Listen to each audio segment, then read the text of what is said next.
Army বা অগ্নিবীরে চাকরি পেতে গেলে বিজ্ঞান বিষয়ে ভীষণ গুরুত্বপূর্ণ সহকারে পড়তে হবে। আজকে আমরা বিজ্ঞান বিষয়ের উপরে প্রশ্ন উত্তর আলোচনা করব। আমরা প্রতিনিয়ত ঠিক একই সময়ে তোমাদের আর্মি বা অগ্নিবীরের উপরে প্রত্যেকদিন ক্লাস দেব। সেই ক্লাসগুলো তোমরা অবশ্যই লক্ষ্য করবে এবং ফলো করবে। এখনও যারা আমাদের ইউটিউব চ্যানেলে তোমরা সাবস্ক্রাইব করোনি, চ্যানেলটিকে সাবস্ক্রাইব করো এবং বেল আইকনটি প্রেস করো, কারণ এই ধরনের চাকরির জন্য আমরা প্রতিনিয়ত তোমাকে গাইড দিয়ে থাকবো। এছাড়াও তোমরা যারা একটি ভালো আবাসিক কোচিং সেন্টার খুঁজছো, যেখানে একেবারে অল্প খরচে পড়াশোনা থাকা খাওয়া করানো হবে পুরোপুরি ফ্রিতে, তাহলে তোমরা কিন্তু এই নম্বরে ফোন করতে পারো। ইয়েস, এখানে একটি আর্মির জন্য বা ওগুলির জন্য বিশেষ অফার চলছে যে মাত্র 12,000 টাকা দিয়ে ভর্তি হতে হবে। এরপরে আর কোনো খরচ হবে না, পুরোপুরি ফ্রি। সরাসরি চাকরি পাওয়ার পর টাকা নেওয়া হবে। তো এই মুহূর্তে এটাই কিন্তু একেবারে সেরা সুযোগ তোমাদের জন্য। তাই দেরি না করে আজকেই একেবারে এই নম্বরে যোগাযোগ করো, কারণ এই সংখ্যা সীমিত। তো কী কী ফেসিলিটিস পাবে তোমরা? প্রথমে পাবে এক তো ডিজিটাল ক্লাসরুম পাবে, বেঞ্চ পাবে, প্রত্যেকটা রুমে খাট পাবে এবং অত্যাধুনিক দোতলা বিল্ডিং পাবে। এই সমস্ত ফেসিলিটিসগুলো তোমরা কিন্তু পেয়ে থাকবে। তাই দেরি না করে আজকে এই নম্বরে যোগাযোগ করো। তো চলো যাওয়া যাক। আমরা প্রথম যে প্রশ্নটি রয়েছে সেটি হলো, ভিটামিন এ এর প্রধান কাজ কী? ভিটামিন এ এর প্রধান কাজ কী? রক্ত জমাট বাঁধা, দৃষ্টিশক্তি রক্ষা করা, শক্তি উৎপাদন, হাড় শক্ত করা। এখন প্রথমত চলো, ভিটামিন এ যার রাসায়নিক নাম হচ্ছে রেটিনল। যার রাসায়নিক নাম হচ্ছে রেটিনল। প্রধানত চোখের কাজ করে, প্রধানত চোখের দায়িত্ব নেয়। বিশেষ করে চোখের মধ্যে যে রড কোষ থাকে সেই সম্বন্ধে সেটিকে শক্ত করে এবং চোখকে সুস্থ রাখতে বিশেষভাবে সাহায্য করে।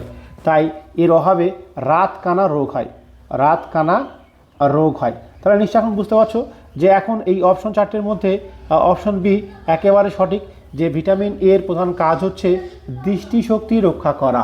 তাই ভিটামিন এর হবে রাতকানা রোগ হয় এবং এটিকে রেটিনাল বলা হয়। তো চলো আমরা নেক্সট দেখব যে ভিটামিন সি এর অভাবে কোন রোগ হয়। এখন ভিটামিন সি এর অভাবে beriberi, rickets, scurvy, anaemia. Vitamin C এর একটু পরিচয় আমরা জানব। ভিটামিন সি এর প্রধান কাজ হচ্ছে দাঁত ও মাড়ির কাজ করে, দাঁত ও মাড়ি কাজ করে। তোমরা দেখেছো তোমাদের অনেকের সমস্যা, দাঁতের সমস্যা হয়, মাড়ি ফুলে যায়, রক্ত বেরোয়, পুজ তৈরি হয়। তো এইগুলো ভিটামিন সি এর অভাবে হয়। ভিটামিন সি সাধারণত টক ফলে পাওয়া যায়, বিশেষ করে আমলকিতে ভিটামিন সি সব থেকে বেশি পাওয়া যায়, মনে রেখো। তো এই কথাগুলো মনে রেখো, পরীক্ষা এসেছিলো, প্রত্যেকটা পরীক্ষা আসার মতো প্রশ্ন তোমাদের সামনে রেখেছি। এবং এই যে দাঁত ফুলে যাওয়া, রক্ত, এই রোগকে বলা হয় স্কারভি রোগ। তাই ভিটামিন সি এর অভাবে স্কারভি রোগ হয়। তো আশা করবো তোমরা বুঝতে পেরেছো। চলো আমাদের 3 নম্বর প্রশ্ন, ভিটামিন ডি এর অভাব কোন রোগ হয়? ইয়েস, একদম ভিটামিন ডি এর অভাবে কোন রোগ হয়? Scurvy, rickets, পেলেগ্রা, beriberi.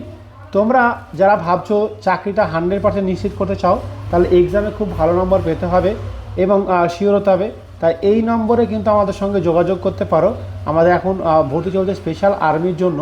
প্রতিনিয়ত ক্লাস এবং টিপস, নোট সমস্ত কিছু কিন্তু একেবারে দেওয়া হবে। একেবারে ভর্তির সময় একেবারে অল্প টাকা লাগবে, মাত্র 12,000 টাকা ভর্তির সময় লাগবে। এরপরে পুরোপুরি ফ্রি, সীমিত যেহেতু সিট রয়েছে, তাই এখনই এই মুহূর্তে আমাদের সঙ্গে যোগাযোগ করতে পারো। এখন ভিটামিন ডি কী কাজে লাগে সেটা তোমাদের একবার জানা দরকার। প্রথমত তোমরা দেখেছো দিনের বেলায় সূর্যালোকে বাচ্চাদেরকে তেল মাখিয়ে বাচ্চাদেরকে রাখা হয়। কেন রাখা হয়? কারণ বাচ্চাদেরকে রাখা হয় এর কারণ হচ্ছে যে বাচ্চা সূর্যালোকের উপস্থিতিতে, যখন সূর্য থাকে সূর্যালোকের উপস্থিতিতে, তো তখন কি হয়, এই যে আমাদের ত্বক রয়েছে, ত্বক, ইয়েস, যে ত্বক রয়েছে সেই ত্বকের নিচে কিছু কোষ রয়েছে, সেখানে ভিটামিন ডি সংশ্লিষ্ট হয়। ইয়েস, ভিটামিন ডি কিন্তু সেখানে সংগৃহীত হয়। তাই একেবারে সবার, ছোট বড় সবার একেবারে কিন্তু দুপুরবেলা রোদে একেবারে তেল মাখলে যে হাড় শক্ত হয় এবং এই ভিটামিন ডি হাড়, এই যে ব্যাকা হাড় ব্যাকা হয় না, হাড় শক্ত করতে সাহায্য করে। তাহলে হাড়ের প্রধান কাজ এই ভিটামিন ডি করে থাকে, যা দিনের বেলায় সূর্যালোকে কোষের নিচে ভিটামিন ডি কিন্তু পাওয়া যায়। তাহলে ভিটামিন ডি, তাহলে এই রোগটিকে বলা হয় রিকেট। ইয়েস, ভিটামিন ডি এইটিকে বলা হয় রিকেট। তাহলে হাড় ব্যাকা রোগটা কি নিশ্চয়ই তোমরা বুঝে গেছো।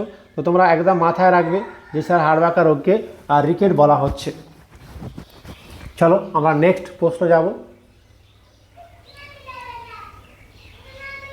নেক্সট প্রশ্ন হচ্ছে যে ভিটামিন কে এর প্রধান কাজ কি? ভিটামিন কে এর প্রধান কাজ কি? দৃষ্টিশক্তি বৃদ্ধি করা, রক্ত জমাট বাঁধা, ত্বক ভালো রাখা, শক্তি উৎপাদন করা। এখন আমরা জানবো যে ভিটামিন কে এর প্রধান কাজ। ভিটামিন কে রক্ত নিয়ে কাজ করে। ইয়েস, রক্ত নিয়ে কাজ করে। কোথাও হঠাৎ করে তোমার কেটে গেল বা জখম হয়ে গেল বা আঘাত হানলো, তো সেই জায়গায় রক্ত বাঁধতে সাহায্য করে। কীভাবে রক্ত?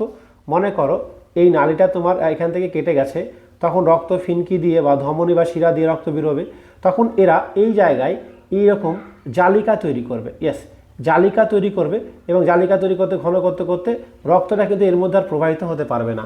এই যে জালিকা তৈরি করছে বা রক্তকে জমাট বাঁধছে, এই জমাট বাঁধতে ভিটামিন কে সাহায্য করে, এর ফলে রক্তপাত বন্ধ হয়ে যায়। তাহলে রক্ত জমাট বাঁধতে ভিটামিন কে বিশেষ এটাকে রক্ততঞ্চন বলা হয়। তো রক্ততঞ্চন পদ্ধতি ভিটামিন কে উপযুক্ত রয়েছে। তো তোমরা আশা করব মনে থাকবে। দেখো আমাদের প্রতিটি ক্লাস তুমি যদি খুব সুন্দরভাবে করো, তাহলে তোমার কিন্তু অনেকগুলি ভালো কিছু শিখতে পারবে এবং সবথেকে বড় কথা 100% কমন পাবে। আমাদের দীর্ঘ কয়েক বছর অভিজ্ঞতা আমরা দেখেছি যে প্রতি একেবারে 100% কমন। এবং এখানে তুমি যদি শিওর পাস করতে চাও, তাহলে 100% পাস করতে চাইলে অবশ্যই আমাদের সঙ্গে এই মুহূর্তে তুমি যোগাযোগ করতে পারো। চলো, ভিটামিন ই এর প্রধান কাজ কি? অ্যান্টিঅক্সিডেন্ট হিসাবে কাজ করা, হাড় গঠন করা, রক্ত তৈরি করা, হজমে সাহায্য করা। এখন ভিটামিন ই প্রথমত বলি যে আমাদের কোষকে ক্ষতির হাত থেকে রক্ষা করে। আমাদের যে কোষ রয়েছে, আমাদের যে কোষ রয়েছে এর কোনো ক্ষতি হতে দেয় না। অর্থাৎ প্রতিটা কোষের প্রোটেকশন হিসাবে ব্যবহার করা হয়। প্রোটেকশন বা সুরক্ষা প্রদান করে। ভিটামিন ই সাধারণত সুরক্ষা প্রদানে সাহায্য করে। এখন এই সুরক্ষা বলতে কীভাবে সুরক্ষা করে? যে অ্যান্টিঅক্সিডেন্ট গঠন করে। ইয়েস, অ্যান্টিঅক্সিডেন্ট গঠন করে, যেটা প্রথম এই অপশনে রয়েছে, সেটি হলো আমাদের এই প্রশ্নের উত্তর, যে অ্যান্টিঅক্সিডেন্ট গঠনে সাহায্য করে। তাহলে আশা করো বুঝতে পেরেছো। আজকে আমরা দেখো আমরা এখন পর্যন্ত কিন্তু তোমাদের অনেকগুলো প্রশ্ন পড়ে ফেললাম। তো চলো আমরা জানব।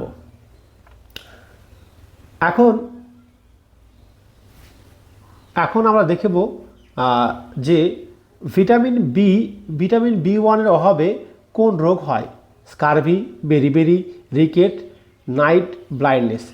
তোমরা দেখো আমরা অলরেডি স্কারভি হয় ভিটামিন সি এর অভাবে, রিকেটস হয় ভিটামিন ডি এর অভাবে, এবং নাইট ব্লাইন্ড হয় ভিটামিন এ এর অভাবে। আগের প্রশ্ন পড়ে ফেলেছি। এখন থাকছে বেরিবেরি। তাহলে বুঝতে পারছো ভিটামিন বি1-এর বা বি এর অভাবে বেরিবেরি হয়। আমি আরেকটি নোট ডাউন করে রাখতে বলবো। বি1 হচ্ছে স্নায়ুতন্ত্র। ইয়েস, স্নায়ুতন্ত্রের জন্য ভীষণ গুরুত্বপূর্ণ ভিটামিন বি1। সুতরাং এই ভিটামিন বি1 স্নায়ুতন্ত্রের বিশেষজ্ঞ বা স্নায়ুতন্ত্রের উপরে কাজ করে, সেটি তোমাকে মাথায় রাখতে হবে। তো তোমরা যারা ভাবছো এখানে স্যার কেমন কি খাবার দাবার রয়েছে, দেখো এখানে দিনে 3 বেলা খাবার রয়েছে এবং আর্মিদের জন্য স্পেশাল খাবার আরেকটি খাবার রয়েছে। সেখানে প্রতিদিন ডিম, ছোলা রয়েছে, পরিষেবা রয়েছে। একটি রুমে 2 জন বা 4 জন থাকার সুপরিকল্পিত ব্যবস্থা এবং অন্যান্য সুযোগ সুবিধা রয়েছে, এবং 100% রিটেন এক্সাম পাস করা গ্যারান্টি। তুমি যদি মাঠে ঠিকঠাক হতে পারো বা মেডিকেল ফিট হতে পারো, তাহলে তোমার চাকরি কেউ আটকাতে পারবে না। এটা আমাদের দীর্ঘ 14 বা 15 বছরের অভিজ্ঞতা থেকে আমরা বলছি। তাই দেরি না করে আজকেই আমাদের এই নম্বরে তুমি যোগাযোগ করতে পারো। চলো আমরা নেক্সট প্রশ্ন। ভিটামিন বি12-এর কাজ কি? দেখো ভিটামিন বি12 এবং কে এর মধ্যে সম্পর্ক একেবারে রয়েছে। ভিটামিন বি12 কে এর মতো কাজ করে, অর্থাৎ রক্ত কণিকা তৈরি করে। রক্তের 3 ধরনের কণিকা দেখা যায়: উর্জকণিকা, লোহিতত্ব কণিকা, ছেদতত্ব কণিকা। এই যে কণিকাগুলি, রক্তের ব্লাড সেলগুলি, কণিকাগুলি কিন্তু এরা তৈরি করে। এবার তোমরা আমাকে জানো যে আমরা রক্ত সম্বন্ধে আরও পরবর্তীকালে পড়াশোনা করব। তাহলে রক্তের কণিকা তৈরি করে ভিটামিন বি12-এর প্রধান কাজ হিসাবে ব্যবহৃত হয়। আমরা নেক্সট প্রশ্নে যাব। কোন ভিটামিন ফ্যাট সলিউবল? অর্থাৎ তোমরা জানো যে ভিটামিন কি হচ্ছে, ভিটামিন দুই ধরনের, একটা হচ্ছে জল জলে দ্রবীভূত হয়, আচ্ছা জলে দিলে গলে যাবে, অর্থাৎ ফ্যাটে, ইয়েস ফ্যাটে দিলে গলে যাবে। এখন এ ডি আমরা দুই ভাগে ভাগ করি, যদি আমরা দুই ভাগে ভাগ করব, প্রথমত দেখো এ ডি ই কে হয়েছে হচ্ছে বি সি পি, আমরা এই দুই ভাগে ভাগ করব। এই দুটো ভাগ, একটি হচ্ছে জলে দ্রবীভূত হয় আর একটি হচ্ছে ফ্যাটে দ্রবীভূত হয়।